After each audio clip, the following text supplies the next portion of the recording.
ಅವ್ರಿಗೆ ಬೇಕಾಗಿರೋದು ಪ್ರಚಾರ. ಅವ್ರು ಹೋದಷ್ಟು ನಮ್ಗೆ ಒಳ್ಳೇದು. ಅವ್ರ ಮುಖಗಳನ್ನ ಕನ್ನಡಿಲಿ ನೋಡ್ಕೊಳ್ಳಿ ಅಂತ ಹೇಳಿದೀವಿ. ನಾವು ಫ್ಯಾಕ್ಟ್ ಎಲ್ಲ ಬಿಚ್ಚಿಡ್ತೀವಿ.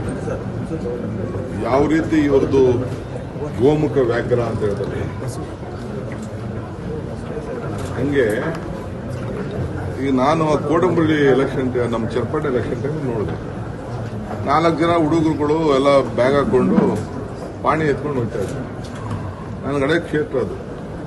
ನಾನು ಕರೆಸ್ದೆ, ಆ ಪಾಣಿಗಳು ನೋಡಿದೆ. 2020ರಲ್ಲಿ ಪಾಣಿಗಳು ತಿದ್ದುಪಡಿ ಆಗಿದೆ.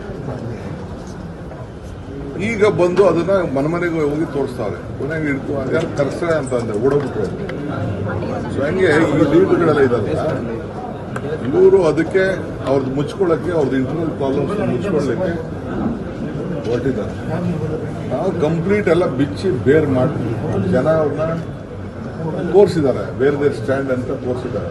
ಏನ್ ಪ್ರಚಾರ, ಏನ್ ಅಯ್ಯೋ ಎಲ್ಲ ಕಂಪ್ಲೀಟ್ ಇಡೀ ಜಿಲ್ಲೆಗೆ ಹೋಗೋದು, ಮಾಡೋದು, ಧರಣ ಕೂತ್ಕೊಳ್ಳೋದು ಮಾಡಿದ್ರು. ಇದು ನಮ್ಮದೆಲ್ಲ ಇದೆ.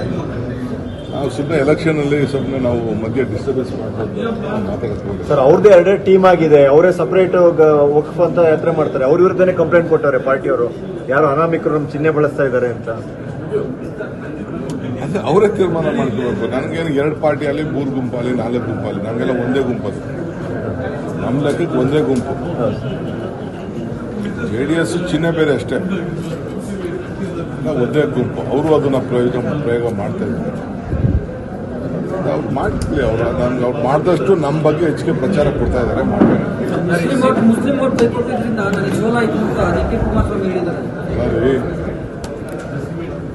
ಕುಮಾರಸ್ವಾಮಿಗೆ ಪಾಪ ಜನ ವೋಟ್ ಹಾಕಿದ್ರು. ಈ ಬಿಜೆಪಿ ಜೊತೆ ಹೋಗಿ ಹಿಂದೆ ಮುಸ್ಲಿಂ ವೋಟ್ಗೆ ಎದುರಿಸಿದ್ದು ಕುಮಾರಸ್ವಾಮಿ.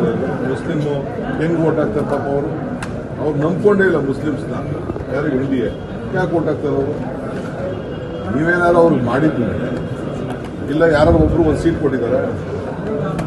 NDA ಯಾರಿಗಾರು ಒಬ್ಬ ಸೀಟ್ ಕೊಟ್ಟಿದ್ದಾರೆ, ಒಂದು ಮಂತ್ರಿ ಮಾಡಿದ್ದಾರೆ, ಅವ್ರಿಗೇನಾದ್ರು ಕಾರ್ಯಕ್ರಮ ಕೊಟ್ಟಿದ್ದಾರೆ? ಅಲ್ಲರಿ, ಅವ್ರ ರಿಸರ್ವೇಷನ್ನೇ ಕಿತ್ತಾಕ್ಬಿಟ್ರಿ. ಪಾಪ ಇದ್ದಿದ್ದಂಥ 4% ರಿಸರ್ವೇಷನ್ ಈ ದೇಶದಲ್ಲಿ 17-15% ಜನ ಇದ್ದಾರೆ. ಆ ರಿಸರ್ವೇಷನ್ ಕಿತ್ತಾಕ್ಬಿಟ್ಟು ಬೇರೆಯವ್ರು ಕೊಟ್ಟಿದ್ದೀರಿ. ನಿಮ್ಗೆ ಅವ್ರ ಹತ್ರ ವೋಟ್ ಕೇಳೋ ಹಕ್ಕೇ ಇಲ್ಲ ನಿಮಗೆ. You don't have powers to. ಪಾಪ ಚಿಕ್ಕ ಹುಡುಗ ಇರಲಿ, ನಾನು ಪಾಪ ಅವನ ಅನುಭವದ ಬಗ್ಗೆ ನಾನು ಮಾತಾಡೋಕೆ ಹೋಗುದಿಲ್ಲ. ಇನ್ನೇನು ಮಾತಾಡಬೇಕು, ದೊಡ್ಡ ಗುಂಪು ಮಾತಾಡಬೇಕು. ಅಲ್ಲ, JDS ಒಂದು ಟ್ವೀಟ್ ಮಾಡಿದೆ ಸರ್, ದೇಶಾದ್ಯಂತ ಕಾಂಗ್ರೆಸ್ ಅವನತಿಗೆ ಹೋಗಿದೆ ಅಂತ ಸರ್. ಮಹಾರಾಷ್ಟ್ರ ಚುನಾವಣೆಯ ಉದಾಹರಣೆ ಅಂತ.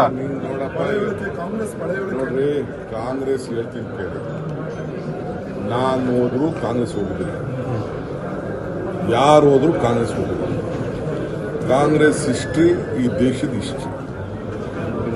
ಕಾಂಗ್ರೆಸ್ ಈ ದೇಶನ ಯಾವತ್ತೂ ಡಿವೈಡ್ ಮಾಡಕ್ ಕಾಂಗ್ರೆಸ್ ಯಾವಾಗಲೂ ತ್ಯಾಗ ಮಾಡಬೇಕು. ಏನು ಎಂತೆಂಥ ಚಕ್ರವರ್ತಿಗಳೆಲ್ಲ ಬಿದ್ದೋಗ್ಬಿಟ್ಟಿದಾರ್ರಿ. ಯಾವ ಚಕ್ರವರ್ತಿ ಈ ಪ್ರಪಂಚದಲ್ಲಿ ಹಂಗೆ ಉಳ್ಕೊಂಡು? ಸದ್ದಾಂ ಹುಸೇನ್ ಏನಾಯ್ತು? ಪಾಕಿಸ್ತಾನಲ್ಲಿ ಏನಾಯ್ತು? ಒಂದು ಚನ್ನಪಟ್ಟಣ ಗೆದ್ದ ಕೂಡಲೇ ಅವ್ರೇನು ಒಕ್ಕಲಿಗ ಲೀಡ್ರ? ಅವ್ರ ಲೀಡ್ರೇ ಅಲ್ಲ ಅಂತ ಅಶೋಕ್ ಹೇಳ್ತಾರೆ. ಲೀಡರ್ ಅಲ್ಲ, ನಾನು ಯಾವತ್ತು ಲೀಡರ್ ಅಂತ ಹೇಳಿದ್ದೀನಿ? ತಮ್ಮನ್ನೇ ಗೆಲ್ಸ್ಕೊಳಕ್ ಆಗ್ಲಿಲ್ಲ. ಹೌದಪ್ಪ, ನಾವು ಗೆಲ್ಸ್ಕೊಳಕ್ ಆಗ್ಲಿಲ್ಲ. ನೀನು ಅಶೋಕ ಅಣ್ಣ ಅದಕ್ಕೆ ದೊಡ್ಡವನ್ ದೊಡ್ಡವಣ್ಣ. ನೀನ್ ಕನಕಪುರಕ್ಕೆ ಬಂದು ಎಷ್ಟು ಡೆಪಾಸಿಟ್ ತಗೊಂಡಪ್ಪ? ಬಂದಿದ್ದಲ್ಲ ಹೋಮ್ ಮಿನಿಸ್ಟರ್, ಯಾರು ನಿಂತಿದ್ದು? ರೆವಿನ್ಯೂ ಮಿನಿಸ್ಟರ್ ಇರ್ಬೇಕು. ರೆವಿನ್ಯೂ ಮಿನಿಸ್ಟರ್ ನೀನ್ ಬಂದಿದ್ದಲ್ಲಪ್ಪ ನನ್ನ ಮೇಲೆ ಕುಸ್ತಿ ಮಾಡ್ತೀನಿ ಅಂತ, ಡಿಚ್ಚಿ ಹೊಡಿತೀನಿ ಅಂತ ಬಂದಿದ್ದಲ್ಲಪ್ಪ. ಎಷ್ಟು ಓಟ್ ಬಂತೆ ನಿನಗೆ? ಯಾಕೆ ಇವೆಲ್ಲ ಮಾತಾಡ್ತೀನಿ? ಆಯ್ತಪ್ಪ, ನನ್ನ ತಮ್ಮ ಅಂತೂ ಸೋತಿರೋದು ನಿಜ. ನನ್ನ ತಮ್ಮ ಸೋತಿರೋದು ನಿಜ. ಆ ಸೋತದ ಕೊಂಡಿಗಳು ಒಂದೊಂದೇ ಕಳ್ಕೋತಾಯ್ತಾ?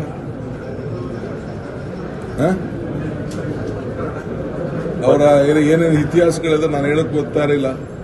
ರಾಜರಾಜೇಶ್ವರಿ ಏನಾಗಿದೆ ನಾನು ಮಾತಾಡಕ್ಕೆ ಹೋಗುದಿಲ್ಲ. ಈಗ ಚನ್ನಪಟ್ಟಣ ಪರಿಸ್ಥಿತಿ ಏನಾಗಿದೆ ನಾನು ಮಾತಾಡಕ್ಕೆ ಗೊತ್ತಿದೆ. ಪಾಲಿಟಿಕ್ಸ್ ಅಲ್ಲ ಸರ್, ಈಗ JDS ಏನಾದ್ರು ಇಬ್ಬಾಗ ಆಗುತ್ತಾ ಸರ್ JTD ನೇತೃತ್ವದಲ್ಲಿ?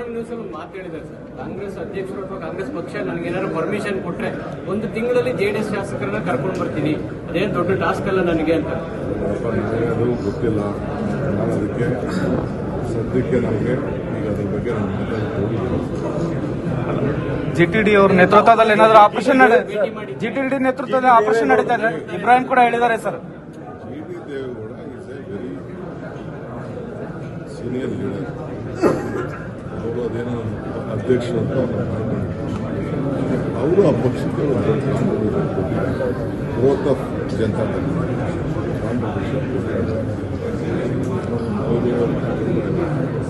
ನಾವು ಅವ್ರಿಗೆ ಆಫರ್ ಮಾಡಿದ್ದೀವಿ ಬರೋಯ್ಯ ನಮ್ಮ ಜೊತೆ ಅಂತ. ಈಗ ನಾವು ಕುಮಾರಣ್ಣನ ನಾವು ತಿರ್ಗಾ ಚೀಫ್ ಮಿನಿಸ್ಟರ್ ಹೇಳಿದ್ದೀಯ ನಾವು ಬರೋಂಗಿಲ್ಲ ಬರಬೇಕು ಪಾಪ ಅವ್ರ ಕಾಲದಲ್ಲಿ ಇರ್ತೀವಿ ಪಾಪ ಅವ್ರಿಗೆ ನೊಂದ ಶಾಸಕರೇನಾದ್ರು ವಾಪಸ್ ಬರ್ತಾರಾ ಸರ್ ಜೆಡಿಎಸ್ನಿಂದ ಅಂತ? ನನ್ನ ಹತ್ರ ಇನ್ನು ಚರ್ಚೆ ಸರ್ ಮಾಡಿ ಮೂಡ ವಿಚಾರದಲ್ಲಿ ಸರ್ ಲೋಕಾಯುಕ್ತ ವರದಿಯೊಂದು ಬೇಕಾಗಿದೆ. 144 ಫೈಲನ್ನ ಒಬ್ಬ IAS ಅಧಿಕಾರಿ ಬಂದು ಎತ್ಕೊಂಡು ಹೋಗಿದ್ದಾರೆ. ಆ ಫೈಲ್ ನಮ್ಗೆ ಸಿಕ್ಕಿಲ್ಲ ಅಂತ ಲೋಕಾಯುಕ್ತ ರಿಪೋರ್ಟ್ ಮಾಡಿದ್ದಾರೆ. ನನಗೆ ಗೊತ್ತಿಲ್ಲ ಲೋಕಾಯುಕ್ತ ನಾನಿನ್ನ ನೋಡಿಲ್ಲ. ಎಲ್ಲಿ ಬಂದಿದೆ ಎಲ್ಲಿ ಪೇಪರ್ ಇದೆಯಾ? ಹೌದು ಸರ್, ಲೋಕಾಯುಕ್ತ ಅವ್ರದ್ದೆಲ್ಲ ಸರ್ಚ್ ವಾರೆಂಟ್ ತಗೊಂಡ್ರ ಮೇಲೆ ಫೈಲ್ಗಳು ಎತ್ಕೊಂಡು ಹೋಗಿದ್ದಾರೆ. ಸರ್ಚ್ ವಾರೆಂಟ್ ತಗೊಂಡ್ಮೇಲೆ ಫೈಲ್ಗಳು ಎತ್ಕೊಂಡು ಹೋಗಿದ್ದಾರೆ. ಹೆಂಗೆ ಎತ್ಕೊಂಡು ಹೋಗಕ್ಕಾಗ್ತದೆ? ಐ ಡೋಂಟ್ ಆಫೀಸಲ್ಲೇ ಇರ್ತಾರೆ, ಇಲ್ಲಾಂದ್ರೆ ಸರ್ಕಾರದ ಹತ್ರ ಬಂದು ಯಾರಾದ್ರೂ ತೋರಿಸಿರ್ತಾರೆ. ಇಲ್ಲ ಯಾರಾದ್ರೆಲ್ಲ ಎತ್ಕೊಂಡು ಹೋಗೋದು ಅದ್ರಲ್ಲಿ ಲೆಕ್ಕಾಚಾರ ಇರ್ತವೆ. ಒಂದೊಂದು ಫೈಲ್ ಮೂಮೆಂಟು ಲೆಕ್ಕಾಚಾರ ಇರ್ತದೆ. ನನಗೆ ಗೊತ್ತಿದ್ದಿಲ್ಲ. ಐ ಡೋಂಟ್ ಥಿಂಕ್ ಆ ತಪ್ಪೇನೋ ಆಗ್ತದೆ. Okay sir, thank you sir.